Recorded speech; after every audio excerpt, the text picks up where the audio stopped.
Bienvenue dans cette nouvelle édition de l'Africa Newsroom, votre émission quotidienne de décryptage de l'actualité africaine. Au sommaire ce soir, suite à la visite du Premier ministre éthiopien Abiy Ahmed, la contestation soudanaise a accepté mardi 11 juin de mettre fin au mouvement de désobéissance civile lancé après le début d'une répression meurtrière. L'ALC se dit prête à reprendre les discussions avec les militaires au pouvoir afin de trouver une issue à la crise. Le président sud-africain Cyril Ramaphosa visé par une enquête. Il sera incriminé dans une affaire de corruption en rapport avec le financement de sa campagne électorale pour la présidence de l'ANC en 2017. Et puis la sécurité alimentaire, un défi majeur pour le continent africain. Chaque année, 91 millions d'Africains consomment des aliments contaminés qui les rendent malades. Un rapport alarmant de l'Organisation mondiale de la santé. Avec nous sur ce plateau ce soir pour en parler, Jean-Claude Félix Chikaya, chercheur à l'Institut Prospective et Sécurité en Europe. Bonsoir, monsieur. Bonsoir. Et Kerwin Maïzo, analyste politique. Bonsoir. Kerwin. Bonsoir. On démarre tout de suite avec l'actualité politique.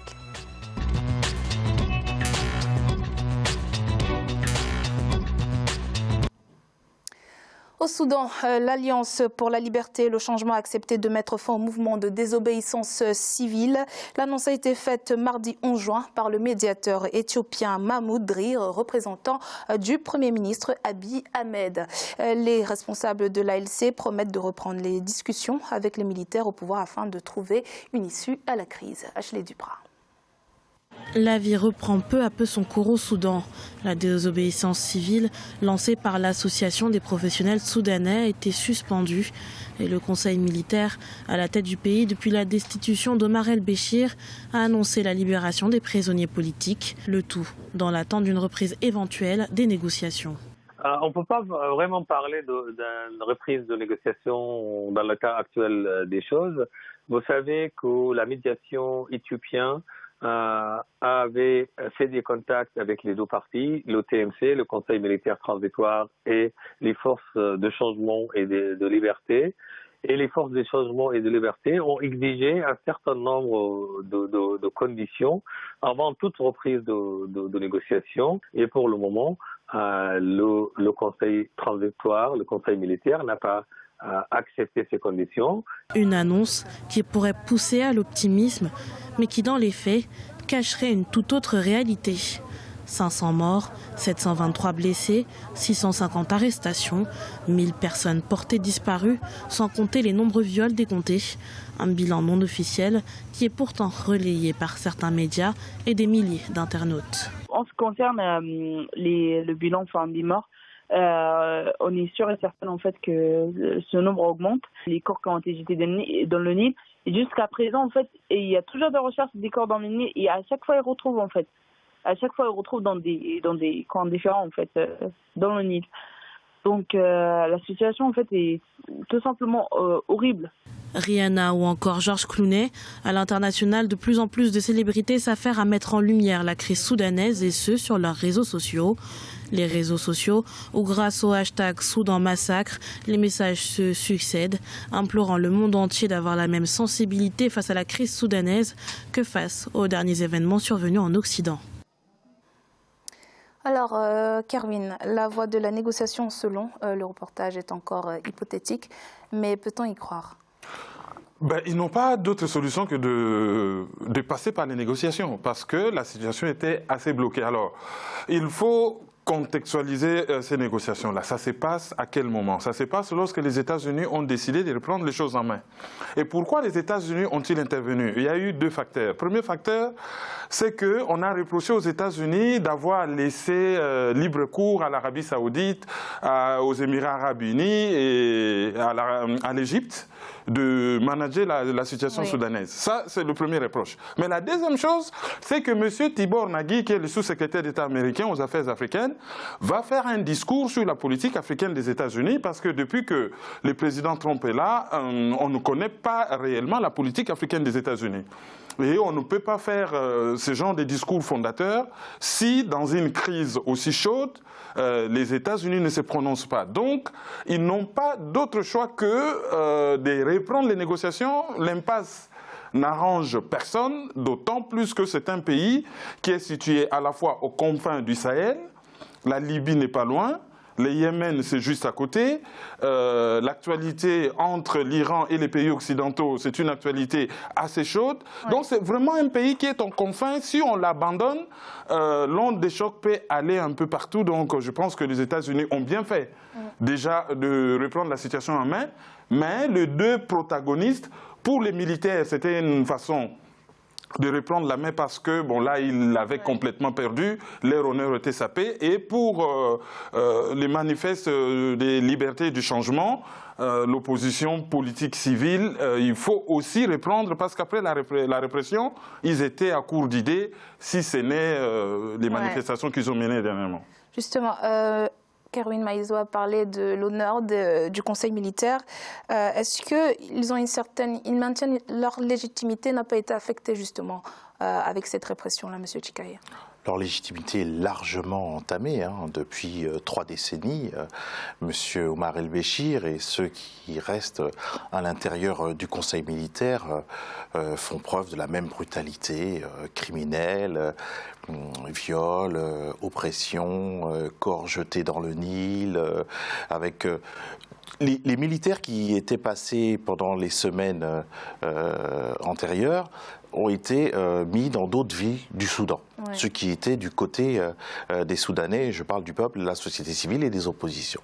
Reste à l'intérieur du conseil militaire qui serait donc là pour travailler à la transition, les plus brutaux, les moins démocratiques, ceux qui sont encore pour la charia sont à l'intérieur. Donc ce qui rend et ce qui organise l'impasse et ce qui rend de plus en plus difficile la situation pour la société civile. On parle de fin du mouvement, la société civile, elle parle plutôt de suspension. Parce qu'il faut aussi... Quelque part, ils n'ont pas eu le choix avec cette répression. Ils étaient obligés parce qu'ils veulent rester pacifiques. Ils ont quand même jaugé le rapport des forces entre eux et la brutalité militaire. Surtout que les parrains, l'Arabie Saoudite, les Émirats et autres, qui ont demandé donc un tour de vis. Pour eux, il est hors de question qu'un pays comme le Soudan, dans la région, puisse aller vers un État démocratique avec une société civile qui prenne le pas sur une société militaire. Est-ce que vous pensez justement que c'est ce vent démocratique-là que ces pays-là essayent d'étouffer en permettant justement aux militaires de réprimer autant les manifestants? Oui, clairement, c'est une stratégie. Ils ont peur d'une propagation ailleurs. Le Soudan est un théâtre de division internationale sur le plan géopolitique. La Russie, la Chine, l'Union européenne, les États-Unis aujourd'hui, et la société civile, de manière assez exemplaire, essaye quand même de faire valoir les droits de la société soudanaise, qui elle aussi doit se réformer individuellement.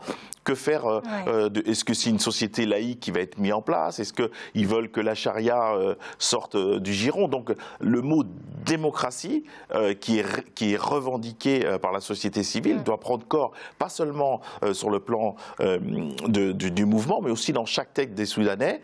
On peut dire que ça fait son chemin, et c'est parce que ça fait son chemin qu'il y a une répression militaire et d'un côté international qui est de plus en plus forte, mais l'intervention des États-Unis et d'autres dans le monde, maintenant la crise du Soudan commence à être connue des citoyens lambda sur le plan mondial.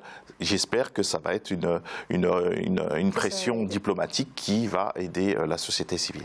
Alors, la libération des personnes arrêtées faisait partie des conditions imposées par les leaders de la contestation durant la visite du Premier ministre éthiopien, en plus d'une enquête internationale sur le massacre du sit-in. Kerwin, est-ce que vous pensez que cette enquête aura lieu? Est-ce que c'est une des raisons pour laquelle cette médiation, ces négociations pourraient ne pas justement se tenir, cette condition-là? Comme les conseils militaires de transition cherchent à sortir justement de la crise, parce qu'ils se sont fourrés en fait. Ils ont été mal conseillés par l'Égypte. Comme on l'a dit tout à l'heure, l'Égypte ne voudrait pas avoir une société civile qui parle de démocratie. Mais il n'y a pas que l'Égypte, il y a l'Arabie Saoudite. Il n'y a pas que l'Arabie Saoudite, il y a les Émirats Arabes Unis. Ouais. Donc, ils vont saisir la balle au bon pour essayer de négocier, parce qu'ils sont maintenant conscients que la situation est dans l'impasse. et personne parmi les militaires soudanais ne voudrait se mettre à dos les États-Unis. N'oubliez pas, si les militaires ont sacrifié le président Béchir, c'est tout simplement parce qu'ils s'étaient rendus compte qu'avec lui, tous les systèmes risquaient de sauter. Donc on l'a utilisé comme invisible. On l'a sacrifié pour garder les pouvoirs. Mais ils n'avaient pas anticipé sur la réaction de la société civile, qui est une société civile quand même assez active, qui a évolué à l'ombre de la crise qu'il y a eu lorsque le Soudan du Sud est parti. Le Soudan du Sud qui est parti avec presque la manne pétrolière, une bonne partie des revenus de la gomme arabique. Donc on avait un président qui était incapable de juguler la crise économique. Et pour cause, il a perdu les leviers du pouvoir économique avec le pétrole et la gomme arabique. Mais il y avait un deuxième problème, c'est qu'on ne pouvait pas avoir à la tête du pays un président qui était poursuivi par la Cour pénale internationale. Donc ça devenait un handicap politique qui non seulement dérangeait le président Béchir, mais tous ses pairs. Donc du coup, ils ont cru, avec les encouragements de certains pays arabes qui voulaient pousser l'agenda à Haftar pour que Haftar soit au pouvoir, ils ont cru que, en manipulant l'opinion internationale, en disant que voilà, il y a des infiltrés dans le mouvement pacifique de la société civile et qu'ils ont utilisé, soi-disant, une milice islamiste pour combattre ces mouvements. Voilà, donc ils sont conscients de ce qu'ils faisaient, mais ils prenaient quand même des précautions sur le plan communication pour qu'on dise que ce n'est pas eux. Ouais. Alors, du coup, je pense que les négociations, c'est vraiment une bonne occasion pour eux de sortir de cette crise par les hauts. Okay. Supposons qu'il y a une véritable enquête internationale sur le massacre. Les projecteurs sont embraqués sur l'armée soudanaise, les forces de soutien rapide qui aujourd'hui inspirent la terreur. Il paraît que les Janjaouides font partie de cette armée-là. Si oui, qui sera incriminé? Qui sera le bouc émissaire de ces massacres, justement? À l'intérieur de l'armée soudanaise, même dans le conseil militaire que je qualifiais de brutal, à juste raison, à l'intérieur, il y a quand même une scission en trois. Certains veulent être plus, j'allais dire plus pacifiques, j'allais aller trop loin, mais baisser le taux et le niveau de répression pour aller vers plus de négociations. On voit bien qu'ils ont le dos au mur et que les États militaires à prégnance politico-religieuse, le continent africain n'en veut plus, à l'instar de l'Algérie. Donc le peuple, à la faveur, si je puis m'exprimer ainsi, de la crise du pain, du prix du pain qui avait triplé, a demandé donc le départ d'Omar el-Béchir, mais du système politique, à l'instar de l'Algérie. Et on voit bien que l'Égypte, la Libye, tous les pays aussi du Moyen-Orient et autres, qui ont un peu la même ossature idéologique sur le plan militaire, politico-religieux, ne veulent pas qu'un grand pays comme le Soudan, qui est le troisième plus grand pays d'Afrique, avec la partie du Soudan du Sud qui démontre à ceux qui ne le savent pas que le Soudan est un des pays les plus riches d'Afrique et du monde, même si les images peuvent contredire, parce qu'il y a toute une partie où il y a un gouvernement qui n'a pas gouverné, mais la manne économique est seulement pour une petite minorité, et notamment les militaires, qui sont complètement, entre guillemets, sortis de leur caserne sur le plan économique et qui ont capté, et ils veulent là aussi capter et confisquer la révolution, une révolution populaire. Et se mêle donc à cette révolution populaire, donc toute une géopolitique qui dit que si jamais ça bouge en Algérie, au Soudan, l'effet papillon de peuples qui sont depuis des décennies opprimés, il risque de faire, entre guillemets, boule de neige et inspirer d'autres soulèvements. Donc il y a un jeu, les États les plus autoritaires et totalitaires se donnent la main pour essayer de freiner l'avènement d'États démocratiques qui vont mettre de côté un État militaire, mettre de côté un État politico-religieux et militaire. Donc c'est inédit régional sur le plan géopolitique, fait peur à tous ceux qui ont beaucoup à perdre et des populations qui, elles, ont beaucoup à gagner. Et pour rebondir sur ce que vous dites, vous allez remarquer que c'est l'Éthiopie qui mène les négociations. Pourquoi? Parce que l'Éthiopie, déjà, c'est une grande puissance militaire. Ensuite, dans la région, c'est une puissance économique. et l'Éthiopie est enclavée. Donc, pour que l'économie éthiopienne puisse continuer à croître, il faut que tous les pays voisins soient en paix parce que l'Éthiopie a besoin de débouchés. Exactement. Donc, du coup, l'Éthiopie n'a pas intérêt à avoir une espèce de ventre mou, juste à quelques encablures, c'est-à-dire les Soudans. C'est ainsi que le Premier ministre éthiopien, très visionnaire, a anticipé pour aller trouver des solutions aux problèmes soudanais. Mais bon, il y a aussi l'Égypte. Et si on regarde... J'allais poser la question, comment est-ce que l'Égypte se positionne au sein de l'Union africaine? Comment les autres pays gèrent ça?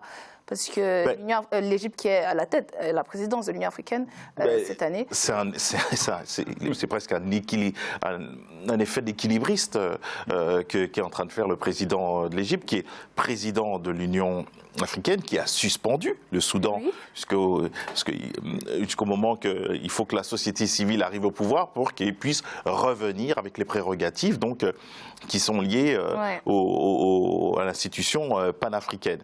Mais est-ce que c'est une décision de principe ou la décision est aussi forte que l'influence des États géopolitiques comme la Chine, la Russie, les États-Unis, l'Union européenne et tous ceux qui, comme le Moyen-Orient, l'Arabie saoudite. Donc il y a énormément d'argent et d'intérêts sur le plan qui sont en jeu. Et souvent, on oublie même, quand on met tout ce millefeuille, on oublie que c'est le peuple qui est là et qui devrait avoir une réponse positive. Ce qu'on peut voir, c'est que la détermination du peuple ne faiblit pas, elle ne va pas faiblir. Et je pense que le niveau de répression a essayé donc de mater. Et les Soudanais, comme l'histoire des révolutions dans le monde, ont bien compris que la révolution, c'est quelque chose de dur, étape par étape, et ils ne sont pas prêts de partir des rues de Khartoum et d'ailleurs. Sur ce, on va marquer une pause. On se retrouve dans quelques instants pour la suite de l'Africa Newsroom.